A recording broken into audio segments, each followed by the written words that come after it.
করতে হবে কাদের সঙ্গে? সব নিজেদের মধ্যে ঝগড়া হচ্ছে। আমাদের পাড়ায় পাড়ায় যেমন হয়, তো ওদিকে অর্ধেক, এদিকে অর্ধেক, মামা ওদিকে, মেসো ওদিকে। তো কার বিরুদ্ধে লড়াই করবো? আর লড়াই কিসের জন্য? রাজত্বের জন্য। বলছে বাবা আমি ঝগড়াই যাবো না। একটা জমির জন্য যেমন ঝগড়া করি সেরকম বলে আমার দরকার নেই রাজ্য, আমি শাসন করবো না, আমি সিংহাসন চাই না, এই আত্মীয় স্বজনকে মেরে বলে সে ধনুক ফেলে দিয়ে চুপ করে বসে বলল রথের মধ্যে।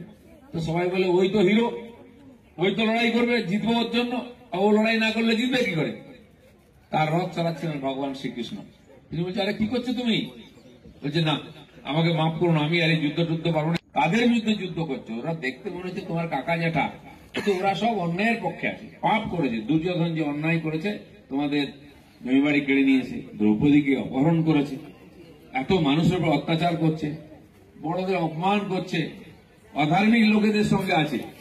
ওকে আমি অনেক বুঝিয়েছি, ও কিছুতেই বুঝছে না। ও যদি থাকে তাহলে অনেক অপরাধ অন্যায় হবে, মানুষের দুঃখ হবে, সেজন্য লড়তে হবে। যারা অপরাধের দিকে আছে, পাপের দিকে, তাদের ধ্বংস হবে। তুমি যুদ্ধ করো বলে তাকে যেভাবে বুঝিয়েছিলেন, একজন হতাশ মানুষ, পরাজিত মানুষকে কিভাবে উদ্বুদ্ধ করতে হয় সেটা ভগবান শিখিয়েছেন তার কথায়। বিশ্ব ব্রহ্মাণ্ড সৃষ্টি দুনিয়া সব বলেছেন তার মধ্যে। 18টা অধ্যায় 700 শ্লোক, সেটা গীতা, সেটা পড়েছি আমরা একজন। তো হতাশ মানুষ যাতে আবার উৎসাহিত হয়ে কাজ করে, তার জন্য গীতা। খালি পুণ্য হয় নয়, জীবনে সফল হওয়ার জন্য, পরিশ্রম করার জন্য, সবাইকে নিয়ে কি করে থাকতে হয়, পৃথিবীতে শান্তি হয়, তার কথা বলা আছে। সেই জন্য যুগ যুগ ধরে আমরা গীতা পড়ছি। আর সেই গীতা বিশ্বের যত দেশ আছে সব দেশের ভাষাতে অনুবাদ হয়েছে।